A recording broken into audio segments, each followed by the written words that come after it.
On va commencer cette année en vous souhaitant un bonjour à tous. Voilà, on est au début de l'année 2023. Bonne année! Bonne année. Bonne année. Bonne année. Donc, je ne suis pas seule, comme vous pouvez l'entendre. Je vois qu'on a déjà 23 personnes qui nous ont rejoints. Merci d'être là en ce jour, 4 janvier 2023. Donc, on fête l'anniversaire de Louis Braille et la journée mondiale du Braille. Bienvenue dans cette deuxième live session de cette nouvelle saison. Donc, moi, je suis Marie, je suis avec Marc. Bonjour tout le monde. Je pense que tout le monde connaît. Et puis, deux experts qui nous ont rejoints aujourd'hui. Nous avons Anne-Lise. Bonjour. Anne-Lise, qui est, elle, experte en braille français. Et puis, nous avons également Sophia, Bonjour. qui est notre experte en braille grec. Oui. Merci à toutes les deux d'être là.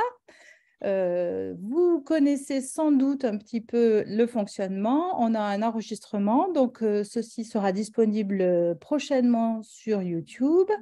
Vous avez un chat qui est activé et tout le monde, pas tout à fait, donc je vais l'activer. Tout le monde peut s'en servir et nous mettre des messages. Vous avez un Q&A aussi et vous pouvez nous poser vos questions, faire des commentaires, demander des précisions, tout ce qui vous convient. Levez la main aussi. Je suis en train de regarder que le chat n'apparaît pas. Est-ce que vous, de votre côté, vous avez le chat? Oui, il est là. N'hésitez pas à nous indiquer d'où vous venez, si vous avez des questions et des précisions. Voilà. Je pense qu'on va démarrer. On a quand même pas mal de choses à voir, intéressantes. On va parler français, on va parler grec, on va parler chinois et plus encore. Alors, Anne-Lise, Marc, est-ce que vous êtes prêts? On commence par Marc. Oui, moi je suis prêt, toujours. Ça aussi. Allez-y. Donc, je partage le départ et on a Marc qui va nous parler justement du héros du jour dont c'est l'anniversaire. Louis. Oui, en fait, on ne pouvait pas commencer ce webinaire sans introduire un petit peu qui était Louis Braille, parce que tout le monde le connaît à peu près, mais on aime bien redire l'histoire et remettre un petit peu les choses dans l'ordre et en perspective, puisque malheureusement, ou heureusement, je ne sais pas, mais en tout cas, il y a du positif et du négatif. Même si le Braille a été inventé il y a plus de 200 ans, eh bien, certains problèmes rencontrés par Louis Braille à l'époque sont encore d'actualité. Donc, son histoire, même si elle est ancienne, eh bien, elle résonne quand même pas mal encore de nos jours. Alors, je ne sais pas si tout le monde sait, mais j'allais dire tout le monde sait que Louis Braille est né en 1809, exactement le 4 janvier. Donc, c'est pour ça que nous fêtons en gros son anniversaire. Et il est décédé en 1852. Alors, par rapport à son histoire, en général, tout le monde connaît le début de l'histoire, puisque donc Louis Braille, comme tout le monde, a été jeune et dans sa jeunesse, en fait, il était voyant. Ce qui veut dire qu'il est né dans un petit village de France qui s'appelle Couvray, et un village traditionnel français habituel, calme, on va dire, classique. Mais c'est important, c'était un village, c'est-à-dire il n'est pas né dans une grande ville où, du coup, la modernité n'était déjà pas très présente. Et donc, dans son petit village, on a une autre photo encore qui présente la maison. Par rapport à sa maison, notre ami Louis Braille, donc, comme tous les jeunes enfants, était très intéressé par ce que faisait son père. Et son père était bourrelier, donc il s'occupait de travailler le cuir, de préparer les selles pour les chevaux, par exemple. Et il avait un super bel atelier. Et évidemment, quand on a 3 ans, on est tenté par la découverte, essayer un petit peu qu'est-ce qu'on peut faire avec ces outils merveilleux qui sont sur l'établi de papa. Et donc, c'est ce que Louis Braille a décidé de faire. Et malheureusement, ce qui devait arriver arriva, on va dire, un outil pointu a malencontreusement heurté l'œil de Louis Braille et ça s'est infecté. Comme c'était il y a plus de 200 ans, on n'avait pas les médicaments nécessaires ni les soins nécessaires pour empêcher l'infection. Et cette infection non seulement a détruit l'œil qui a été atteint, mais a également atteint l'autre œil, ce qui fait qu'à l'âge de 5 ans, Louis Braille était totalement aveugle. Alors, à cette époque-là, la famille de Louis Braille était une famille vraiment très, très aimante et ils se sont dit, mais qu'est-ce qu'on va pouvoir faire? Est-ce qu'on va le garder à la maison? Qu'est-ce qu'on va en faire, en gros? Et ils se sont aperçus que le petit Louis Braille était très, très vivant, très intéressé par tout ce qui se passait un petit peu autour, très curieux. Et donc, même s'il était très bien, en gros, au foyer avec sa famille, ses frères et sœurs et surtout sa maman qui prenait soin de lui et qui l'éduquait, eh bien, ils se sont dit, il va falloir à tout prix qu'on puisse l'ouvrir au monde. Et cette ouverture au monde, en fait, a commencé par une découverte, on va dire, un peu plus religieuse, puisque c'est à ce moment-là que le curé du village, en fait, dans lequel vivait la famille, eh bien, ce curé a décidé de prendre sous son aile ce jeune enfant et a commencé à se promener avec lui un petit peu dans le village pour lui faire découvrir les choses. Marie, c'est toi qui as la main sur les diapos, merci. Et donc là, on voit l'église en fait de Couvray, mais ce n'était pas simplement quelque chose de religieux, c'était vraiment cette personne, le curé était très cultivé et voulait partager son goût de la nature, des promenades, et donc il a inculqué ce plaisir également à Louis Braille et ses connaissances. Et tout naturellement, dans un village, on avait comme personne importante en général le curé et l'instituteur. Et bien tout naturellement, le curé du village est allé frapper à la porte de l'instituteur pour lui dire ça serait super si vraiment tu pouvais accueillir ce jeune Louis, il est vraiment très intéressé, on peut vraiment arriver à faire quelque chose d'intéressant avec lui. Alors, l'instituteur à cette époque-là ne voyait absolument pas, comme la plupart des gens, qu'une personne aveugle puisse lire et même être intelligente. Donc, il lui a dit, bon, d'accord, si tu veux, en gros, on va le mettre au coin du feu et puis il ne va pas nous déranger. Et petit à petit, l'instituteur lui-même s'est rendu compte que Louis Braille répondait à toutes les questions qui étaient posées en classe, même s'il était parfois plus jeune que ses camarades de classe, c'est lui qui répondait aux questions. Et donc là, l'instituteur s'est dit, ah bah oui, en fait, c'est pas mal, quoi. Ça veut dire qu'on va pouvoir vraiment en faire quelque chose.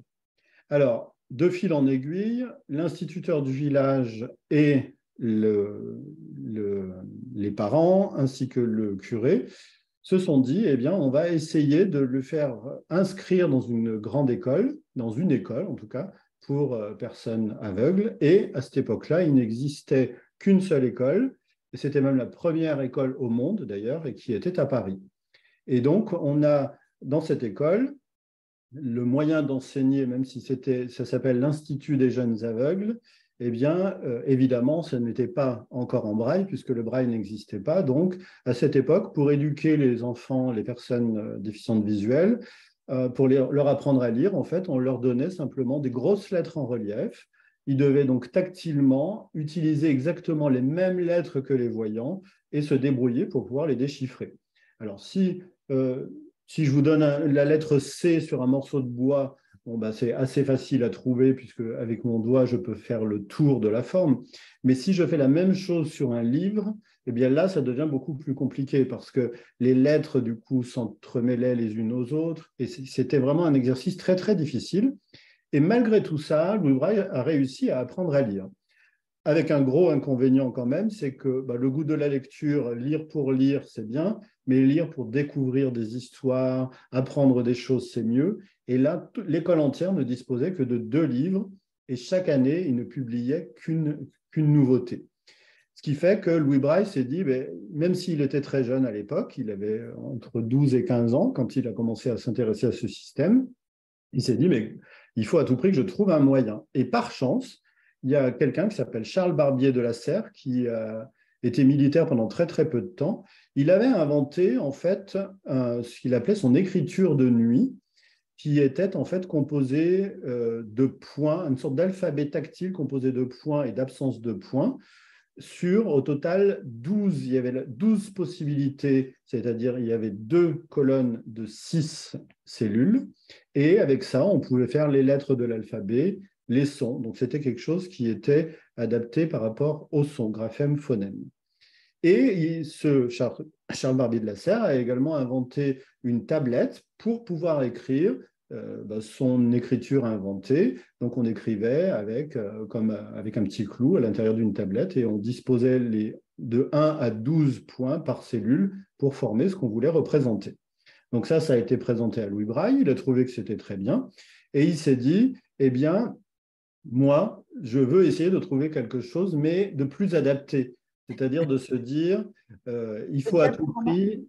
Oui, le je vois que diaporama circule tout seul, Marc. C'est parce qu'il est déjà l'heure, alors du coup, il s'affole. Mais je suis bientôt arrivé à la fin de l'histoire.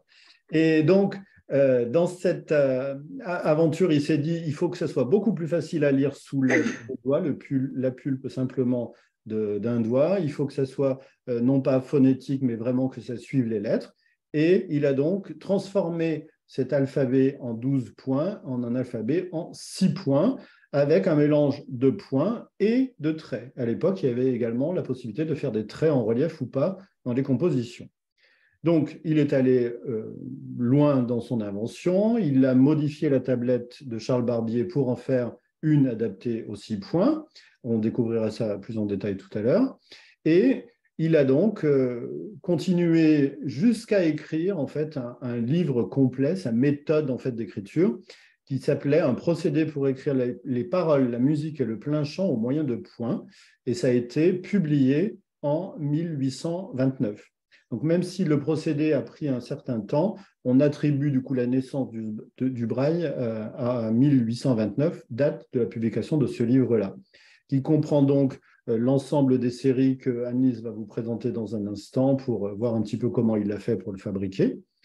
Et en tout cas, ce que l'on peut retenir par rapport à Louis Braille, c'est vraiment deux choses, c'est-à-dire que, mis à part son intelligence extraordinaire qui lui a permis d'inventer ce code tactile, c'est que ce code tactile est toujours valable de nos jours.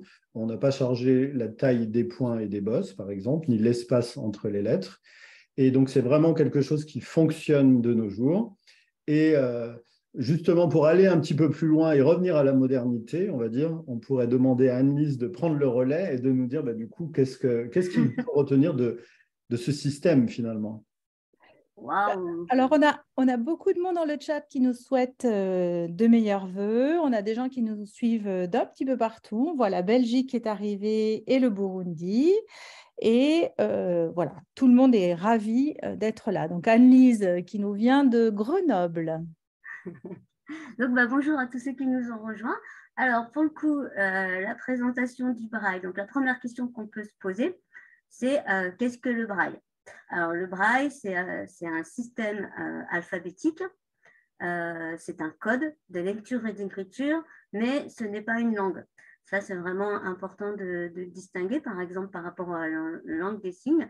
Le code braille, c'est un code, mais ce n'est pas une langue. Alors, pour la petite anecdote, souvent, quand moi je dis que j'enseigne le braille à des gens, souvent on me demande si j'aurais appris le langage des signes. Alors, ça me fait toujours beaucoup rire, mais visiblement, c'est une confusion que fait beaucoup de personnes. Pardon.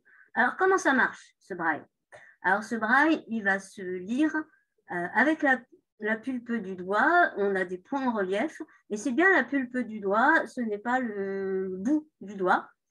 Il va s'écrire à l'aide de 6 points, et l'ensemble de ces 6 points, ça va faire la cellule braille. Donc là, je vous présente une cellule braille. Dans cette cellule braille, les points, ils vont avoir chacun un nom et une place précise. Alors, la disposition, Marc l'a un peu évoqué tout à l'heure, part sur 2 colonnes, 3 points. À gauche, vous allez avoir les points 1, 2 et 3 en descendant. Et à droite, en remontant, je pars avec mon autre main, 4 en haut, 5 au milieu et 6 en bas à droite. Voilà. Ça va être la disposition des points.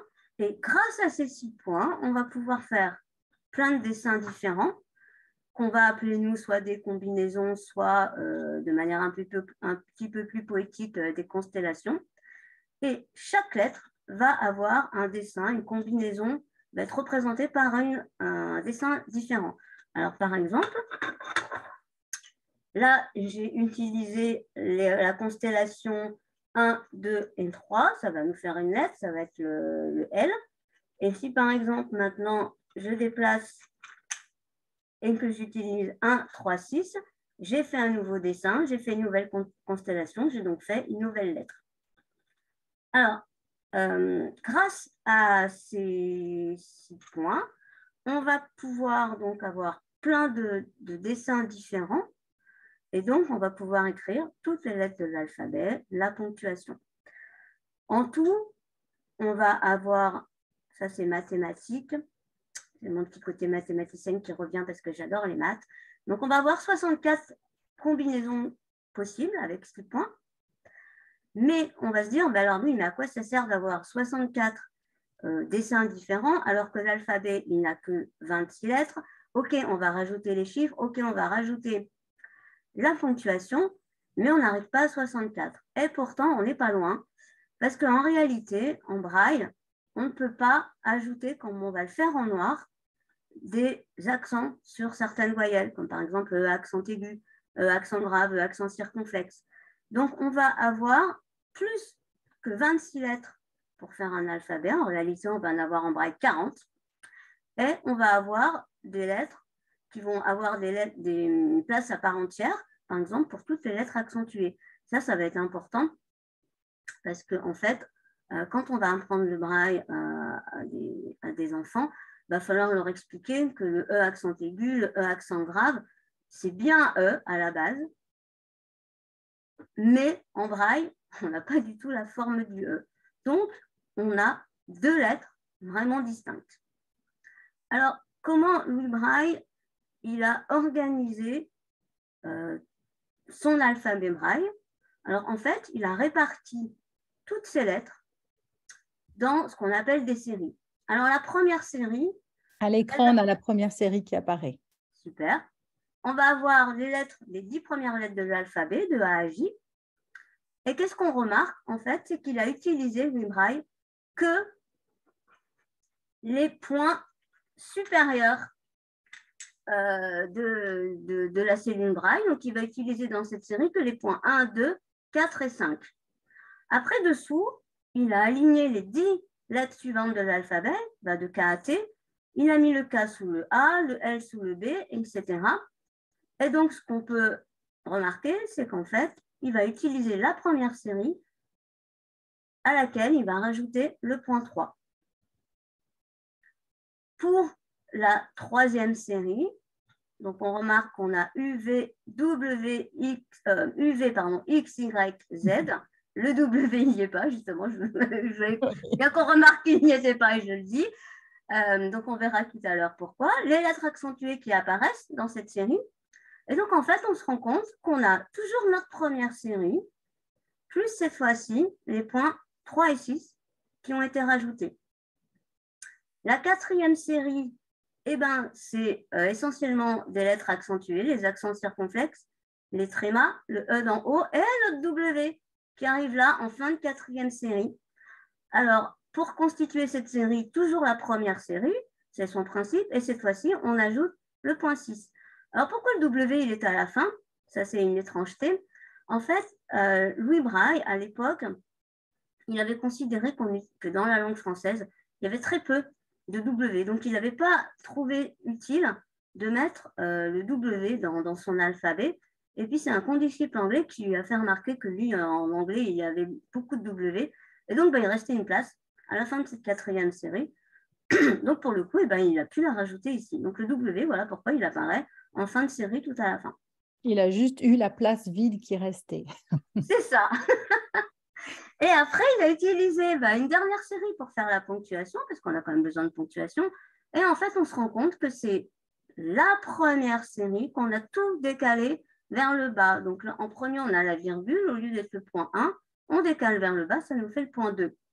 Et toutes les ponctuations se forment de cette manière-là. Alors, oui. Il te reste 1 minute, Anne-Lise, si tu veux. Donc, pour le coup, j'arrive à remarque, cette disposition, en fait, elle est très bien pour des personnes voyantes qui désirent, en fait, déchiffrer du braille, parce qu'en fait, ils vont prendre le carré supérieur et puis après, ils vont pouvoir se dire, bon, là, j'ai rajouté le point 3, donc je tombe dans ma deuxième série, etc. Par contre, pour un apprentissage tactile, pour le coup, ça n'a aucun intérêt. Au même titre qu'un enfant voyant, on ne va pas lui apprendre à lire et à écrire dans l'ordre alphabétique. On va avoir des critères d'apprentissage. Nous, dans le braille, on va avoir le critère d'apprentissage, ça va être la facilité tactile. Donc, en fait, on va commencer par la lettre la plus facile, ça va être le E accent aigu parce qu'il y a les 6 points. Et après, on va partir sur le A, B, L parce qu'on va se retrouver avec à travailler. Là, j'ai fait le A, là, j'ai fait le B, là, j'ai fait le L. On va travailler sur la hauteur de la cellule. Et après, on va aussi introduire le C pour travailler sur la largeur de la cellule. Ce qu'il faut savoir, c'est qu'en braille, on n'a pas de possibilité de faire une lecture globale, ni en diagonale. Voilà. Oui. En gros, ma petite conclusion que j'aurais envie de faire, en 3 mots, ce serait soit vive le braille, soit merci à Louis Braille, parce que moi, j'estime en tout cas que grâce à ce grand monsieur, et ben, tout simplement, je ne souffre pas d'illettrisme, et donc je lui dois beaucoup. Voilà, c'était ma petite conclusion et je vous remercie. Merci, Anne-Lise. Alors, Anne-Lise, si je peux me permettre une petite remarque, quitte à te décevoir, je crois qu'il n'était pas très, très grand. Non, il s'était mais je crois qu'il était tout petit. Il était petit, mais c'est un grand monsieur quand même. Merci Anne-Lise. On va passer à la suite parce qu'on a un programme chargé aujourd'hui. Donc, Marc, si je ne me trompe pas, on a Gisèle du Cameroun. Oui. Qui nous a envoyé une vidéo que je vais partager rapidement, dans laquelle elle nous explique comment elle, au Cameroun, avec ses élèves, elle fait du braille. Bonjour à tout le monde. Je suis Gisèle a démarré sans doute. Je suis capée visuelle. Oui, parce que là, on ne voit que toi pour l'instant.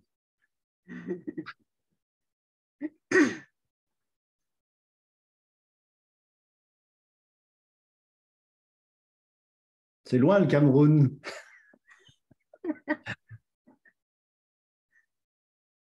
Voilà, je suis revenue parce que Gisèle avait 3 vidéos qui tournaient en même temps, c'était pas terrible.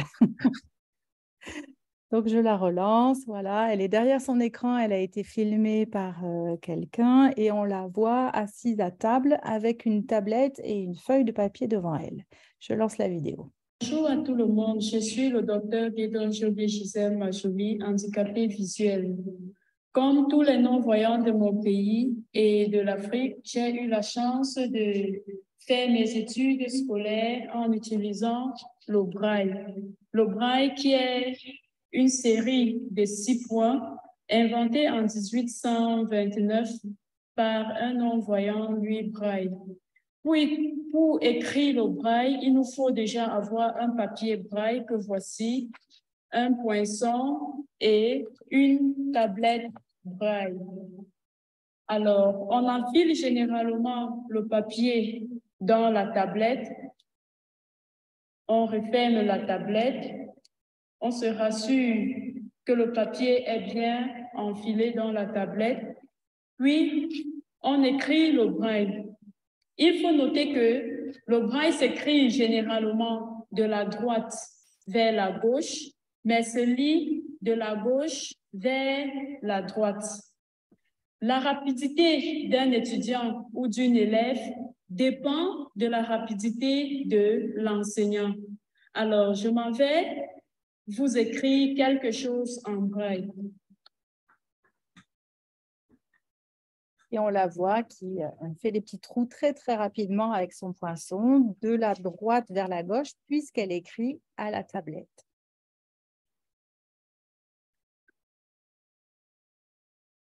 Voilà. Peut-être dans le chat, vous pouvez nous dire si vous utilisez des tablettes ou pas. Pour l'instant, pas encore de réponse. Alors, nous passons à notre second invité, Sophia. Bonjour Sophia. Bonjour, bonne année à tout le monde. Bonne année.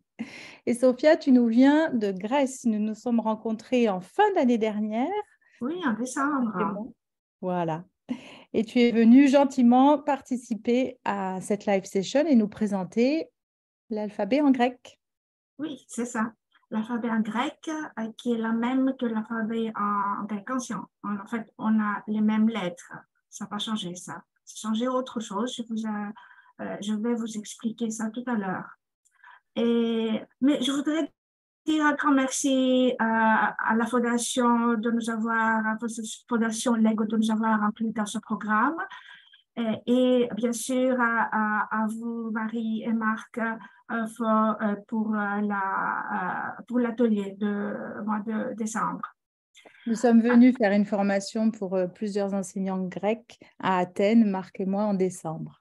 Oui, c'est dans le centre de formation et de réhabilitation des aveugles grecs et étrangers aussi, parce qu'il y a aussi beaucoup d'immigrés aussi. Donc, on va passer la première à vous montrer la première diapo. Alors, ça, c'est l'alphabet grec. L'alphabet grec a 24 lettres. Alpha, Beta, Gamma et Oméga, c'est la dernière lettre. Ensuite, on a les diphtongues où les deux voyelles qui sont unies et qui sont représentées ici avec le code Braille par un autre code. Alpha, Iota, par exemple, ça se présente avec 1, 2 et 6. Alpha, Y avec 1 et 6, etc. Et dans cette boîte, on a aussi le caps lock, l'apostrophe, le point, et on a aussi les chiffres de 0 à 9. Ici, il faut noter que en latin, on a plutôt dans le code Braille, le C, c'est aussi le 3, le chiffre 3, le numéro 3. Ici, dans l'alphabet grec, le C, ça n'existe pas, ce n'est pas une lettre qu'on utilise. Il y a le C comme prononciation, mais c'est dans le sigma, rosso, et le sigma, c'est aussi le S. On prononce, ça dépend, on prononce soit S, soit sigma. On dit par exemple story, on dit historia, c'est un sigma, mais ce n'est pas avec un C. Et ensuite, on a aussi comment on dit, les opérateurs mathématiques. Et les opérateurs mathématiques qui se présentent dans ce tableau de Lego avec Braille, c'est sous la, comment on dit Marie, on utilise le Unified Code. Le code unifié, oui, c'est-à-dire que le grec utilise le même code en mathématiques que les pays anglophones. En fait, voilà. Deux codes mathématiques, un qui est français, francophone, et puis l'autre code fonctionne pour tous les autres pays. Voilà. La plupart des autres pays. Voilà. Alors, donc, il y a aussi le hashtag. Et c'est tout. Alors ici, il y a ce que on montre ici, c'est le jaune, c'est l'accent, c'est le seul accent qui existe dans le grec moderne. Et depuis 1982, ça a changé. Avant, on avait le polytonique, maintenant on a le monotonique. Mono, ça signifie seul, un seul accent. Monotonos, c'est l'accent. Et donc, c'est l'accent, comme on dit, fort. C'est un accent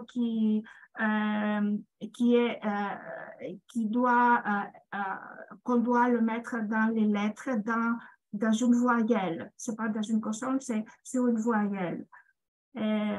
Donc, on a le système monotonique ou dimotique ou grec moderne, comme on dit à l'étranger.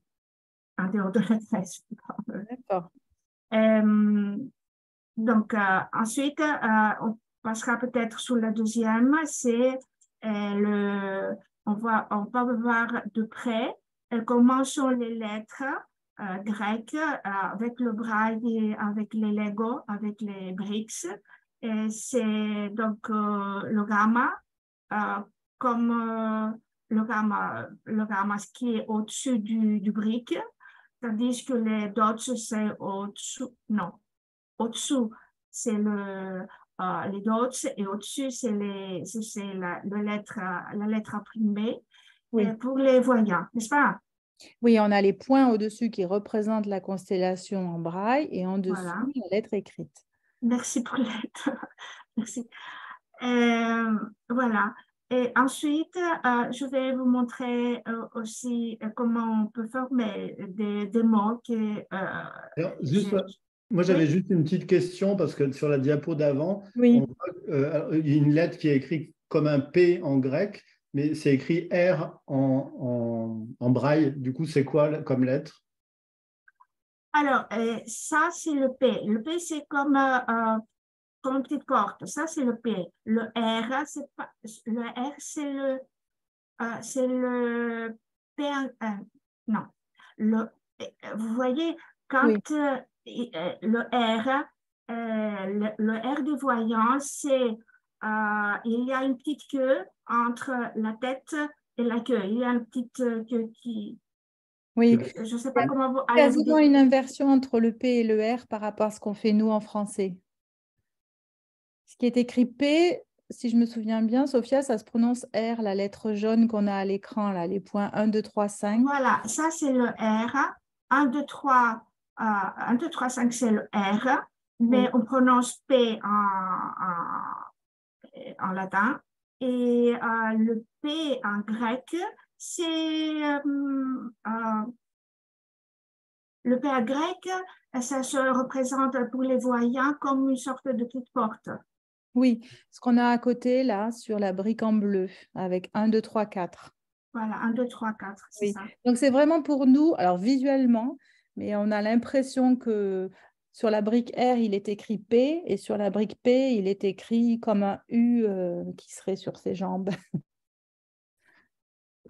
Oui. En fait, pour les non-voyants, il n'y a pas de problème parce que c'est la même. Pour les voyants, il y a cette différence, par exemple, quand on lit, c'est comme le H, par exemple, le H que en grec, c'est un ita. Le H, en fait, c'est le ita qui a donné le H en latin. Donc, nous, on dit c'est le ita, c'est ça, c'est le 3, 4, 5. C'est le ita. Ça n'existe pas dans les langues, dans le français, par exemple, ça n'existe pas. Même, mais le H, ça n'existe pas en tant que prononciation ita, mais ça existe comme H. Et on n'a pas aussi, oui, Marc, on n'a pas aussi le W. Le W dans l'alphabet grec, ça n'existe pas. Et non plus le Q, la lettre Q, ça n'existe pas. Et la lettre Q, on peut trouver, si je me souviens, non, je me souviens bien, je ne me souviens pas trop bien. Et donc, c'est vrai que ça a été amusant pour nous quand on a fait le contenu de la boîte avec Marc et on s'est rendu compte justement de petites choses comme ça qui étaient vraiment très différentes avec l'alphabet grec, plus que ce qu'on pensait. Oui. Et alors, donc à l'écran, on a des mots écrits en dessous de l'alphabet, là, c'est ça, Sophia? Oui, on a par exemple, Peugeot. Ça, c'est Peugeot. C'est avec P. 1, 2, 3, 4. C'est l'accent acute. Donc, le point 5, c'est l'accent. C'est l'accent, oui, qu'il faut toujours mettre avant. Il y a le alpha iota parce que le mot Peugeot s'écrit avec un alpha iota. C'est le diphtongue alpha iota 1, 2, 6. Il y a le zeta. Et il y a l'oméga. L'oméga en grec, c'est le 2, 4, 5. D'accord. Et donc ça veut dire? Peugeot. Peugeot, jouer. Je joue. D'accord. Très bien. Je pensais aussi le mot vrika. C'est, comme on dit vrika, c'est Eureka. Je ne sais pas si vous connaissez Marc. Eureka et vrika, ben, c'est un mot connu pour les gens qui apprennent un peu le grec ancien. Donc, vrika, ça signifie trouver. C'est avec vita, c'est 1, 2. C'est le R, 1, 2, 3, 4, 5. L'accent, le ita, c'est le 3, 4, 5. Le kappa, normal, comme c'est dans toutes les autres langues. Le 1, 4, le 1, 3 et le alpha. C'est pas comme Eureka, quand on dit Eureka. Voilà, c'est ça, Eureka. Okay. Mais Eureka, ça s'est diminué pour la démotiki, c'est Vrika. D'accord. Vrika, voilà. Oh, merci. Merci beaucoup, Sophia. Je vois le temps qui passe. C'est très gentil d'avoir préparé ça. C'est intéressant. Je trouve on a aussi dans le chat quelqu'un qui nous a demandé des informations par rapport au braille arabe. Alors, on va bientôt s'y mettre avec les Lego Braille Bricks, mais pas pour l'instant. Par contre, si je ne me trompe pas, Marc, on continue avec la Chine. Avec Faye. Faye nous a préparé une vidéo, alors je vais essayer de la lancer pas 3 fois comme tout à l'heure et de vous la montrer. Donc Faye, c'est la personne qui s'est occupée de ça pour la Fondation Lego en Chine et qui nous a aidé notamment à mettre en place, à définir le contenu de la boîte et à faire des formations. Donc vous allez voir que c'est une boîte qui a beaucoup de briques. Et vous allez comprendre pourquoi et comment ça se passe avec l'alphabet, cette version de l'alphabet chinois en braille. Ça démarre. Bonjour à tous, mon nom est Faye et je suis la chef de projet du programme Lego Braille Bricks en Chine. Je travaille dans le service Impact social et partenariat du groupe Lego basé à Shanghai, en Chine. Grâce à l'invitation de Marc et Marie, je vais vous présenter un aperçu du code braille chinois. Tout d'abord, un peu d'historique du projet Lego Braille Bricks en Chine. Nous avons démarré en 2020 le prototype et la phase pilote. Cela signifie que nous avons dû transformer le contenu de la boîte anglaise en une boîte chinoise. Il a fallu décider quels caractères chinois et combien de chaque allaient être mis dans la boîte. Nous étions également curieux de voir ce que les professionnels chinois allaient penser du concept de l'apprentissage par le jeu avec les Lego Braille Bricks. C'est pourquoi nous avons commencé par une phase pilote dans 4 écoles pour aveugles. Nous avons eu des retours très positifs. Aussi, nous avons décidé de continuer le programme. En 2021 et 2022, avec la collaboration de partenaires locaux, nous avons distribué des boîtes à beaucoup de spécialisés et nous avons également formé les professionnels de ces établissements à l'enseignement du braille par le jeu.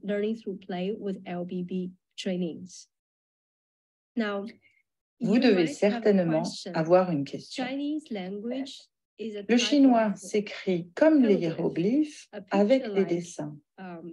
Alors, comment pouvons-nous utiliser les différentes combinaisons de chiffres pour représenter les caractères chinois? En fait, nous n'avons pas seulement des caractères, mais aussi le qui indique comment prononcer les caractères. Je vais utiliser mon nom dans l'exemple suivant. C'est mon nom. Si vous connaissez l'anglais, vous allez certainement le prononcer F-E-I, Fei. C'est à ça que ressemblent les caractères chinois. Et là, c'est le pinyin pour mes caractères. Voyez-vous la différence? Il y a une petite ligne sur le dessus. Nous l'appelons pont. En fait, nous utilisons des consonnes, voyelles et tons. Trois choses qui permettent d'identifier la prononciation d'un caractère. Voici ce que cela donne avec les Lego Braille Brick.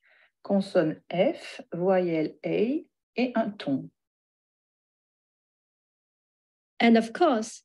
Parfois, nous avons la même combinaison de consonnes, voyelles et tons, mais qui forment différents caractères. Alors, comment faire la différence? C'est pour cela que quand on apprend à parler chinois, on commence par apprendre les combinaisons de 2 ou 3 signes ensemble. Ils forment un ensemble que l'on appelle mot ou phrase et ont une certaine signification. Maintenant, je vais prendre un exemple plus long pour vous montrer comment cela fonctionne. C'est bonne année en anglais et là en chinois. Ce sont les 4 caractères qui font référence à bonne année. Et là, vous voyez comment on les prononce. C'est le pinyin de ces mots, de ces 4 caractères. Xin, Nian, Kuai, Le. J'espère que vous pouvez entendre les différents tons de ces caractères. Et voilà à quoi cela ressemble, écrit avec les Lego Braille Brick en chinois. Comme vous pouvez le remarquer, nous avons pour chaque caractère une consonne, une voyelle et un ton.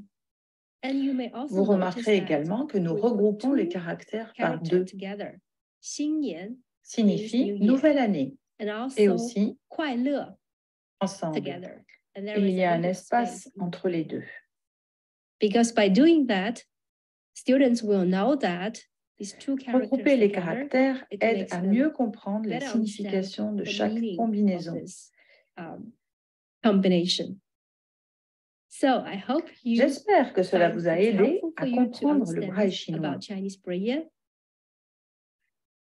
Une anecdote amusante, la boîte de Lego Braille Brick en chinois a été la 12e version de Lego Braille Brick en langue étrangère à avoir été créée.